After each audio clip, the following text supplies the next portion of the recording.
Bengal files एक propaganda film है या नहीं, पता करना सच में बहुत इजी है। जवाब सिर्फ एक सवाल से मिल जाएगा।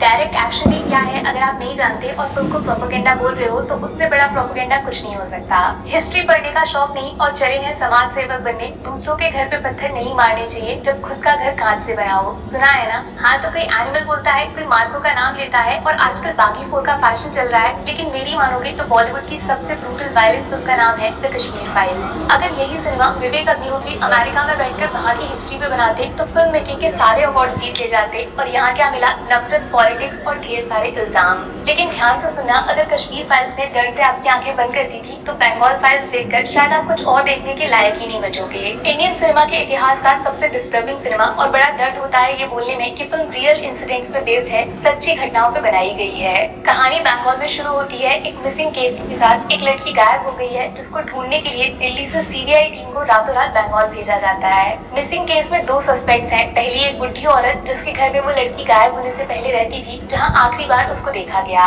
दूसरा है उस एरिया का लोकल एमएलए माने विधायक जी, जो काफी पावरफुल है और ये पहली बार नहीं होगा जब उन पे किसी इंसान को गायब करने का इल्जाम लगा होगा। अब एमएलए तक सीबीआई इतनी आसानी से पहुंच नहीं सकती, तो पूछताछ की शुरुआत उसी बुढ़ी औरत से होती है जिसको एक बड़ी खतरनाक बीमारी है, डिमेंशिया की। माने धीरे धीरे करके जब इंसान अपनी याददाश्त खोने लग जाता है और अपने सामने खड़े हुए इंसान को भी पहचानने में फेल हो जाता है। लेकिन कुछ यादें ऐसी होती हैं जो बीमारी से भी परे होती हैं। यहाँ से कहानी उस औरत के दिमाग में शुरू होती है पूरे 80 साल पीछे 1940s में। महात्मा गांधी का टाइम चल रहा था जब पूरा देश आजादी के लिए लड़ रहा था। एक लड़ाई अंग्रेजों से थी जिसके बारे में सब जानते हैं, लेकिन दूसरी लड़ाई जिसको आज तक हमसे छुपाया गया, डायरेक्ट एक्शन डे, यहाँ से बंगाल फाइल्स एक खूंखार फिल्म में बदल जाती है। क्या आदमी क्या औरत, सबके साथ ऐसी चीजें होती हैं आप आंखें खोल के देख भी नहीं पाओगे। लेकिन इससे भी डरावनी है ये सब करने के पीछे की असली कहानी, पार्टीशन, इंडिया पाकिस्तान, जिसको फिल्म में एकदम बोल्ड, बिना किसी फिल्टर, बहुत ज्यादा रॉ, ब्रूटल तरीके से प्रेजेंट कर दिया है। वार्निंग देना चाहूंगी, फिल्म के अंदर मेंटली बहुत अडल्ट सीन्स हैं, मारकाट वाली चीजें, खून खराबा जैसा आप सोच नहीं रहे हो। लिटरली हाथ, पैर, गर्दन सब चीर फाड़ दिखाया है।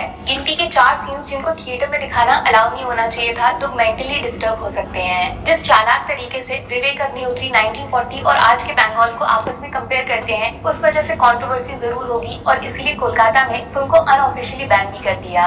माने फिल्म पे कोई रोक नहीं है, लेकिन थिएटर ओनर्स बहाने देकर फिल्म को चला ही नहीं रहे, तो देखोगे कैसे? और इस डर के पीछे का असली रीजन फिल्म देखकर समझ आता है। कुछ ऐसे कैरेक्टर्स दिखाए हैं जिनके बारे में आज तक हम लोग जानते ही नहीं थे, और जिनको जानते थे उनका ऐसा साइड दिखाया कि सुनते ही उल्टी हो जाए, प्यार नफरत में बदल जाए। चलो, कुछ और मानो या ना मानो, इस बात का क्रेडिट विवेक अग्निहोत्री को जरूर देना पड़ेगा कि वो जिस सब्जेक्ट पे फिल्म बनाते हैं उसमें बहुत अंदर तक घुस जाते हैं, अपनी बात पे यकीन करा देते हैं। इतनी सारी डिटेल्स के साथ फिल्म लिखी गई है कि जिसको बंगाल का बाग ही ना पता हो वो भी उससे प्यार करने लग जाएगा। और बड़े शर्म की बात है कि बंगाल के लोग ही उसको नहीं देख पा रहे हैं। एक क्रेडिट और देना चाहिए, पुरानी फिल्म या फिर नई वाली, ऐसे एक्टर्स ढूंढ के निकालते हैं जिनका नाम याद भले ही ना हो, लेकिन काम जिंदगी भर याद रह जाए, दिमाग हिल जाए। बॉलीवुड एक्टर्स में इतनी हिम्मत नहीं है जो ऐसे सब्जेक्ट पे फिल्म सिलेक्ट कर सकें, लेकिन नुकसान उनका ही है, वरना दर्शन और सिमरत जैसा रोल करना किसी भी सच्चे एक्टर का सपना होगा। इवन पल्लवी जोशी का पागलपन, अनुपम खेर का छोटा लेकिन दमदार प्रेजेंटेशन और मिथुन चक्रवर्ती का होश उड़ाने वाला रोल, प्लस शाश्वता चैटर्जी का क्लाइमैक्स में इस्तेमाल, ये होती है परफेक्ट फिल्म मेकिंग। 3 घंटे 25 मिनट लंबी है ये फिल्म, लेकिन इतना इंटरेस्टिंग तरीके से कहानी पास्ट और प्रेजेंट के बीच में चलती है, आपको 1 सेकंड का मौका नहीं मिलेगा आंख झपकाने का। बस शर्त ये है, फिल्म उन लोगों के लिए है जो सिनेमा देखते वक्त दिमाग लगाना पसंद करते हैं। इंटेलिजेंट तरीके से बहुत सारे लेयर्स में स्टोरी लिखी गई है, उसको समझना पड़ेगा, खुद से जोड़ना पड़ेगा। 5 में से 4 स्टार्स मिलेंगे द बंगाल फाइल्स को। Hard hitting subject, brutal direction, एकदम रियल जैसी एक्टिंग और मेंटली डिस्टर्ब करने वाले इमोशंस। नेगेटिव्स बस ये है कि जिस तरह कश्मीर फाइल्स को समझना थोड़ा इजी था, उससे थोड़ा मुश्किल होगा बंगाल फाइल्स के साथ कनेक्ट करना, क्योंकि कुछ चीजें पहले से पता होनी चाहिए, तभी कहानी समझ पाओगे। बिना देखे जो भी लोग फिल्म को क्रिटिसाइज कर रहे हैं, विवेक अग्निहोत्री को ताने मार रहे हैं, अगर हिम्मत है तो चले जाओ थिएटर। शर्म फिल्म के डायरेक्टर को नहीं, आपको खुद पे आएगी। मिलूंगी जल्दी।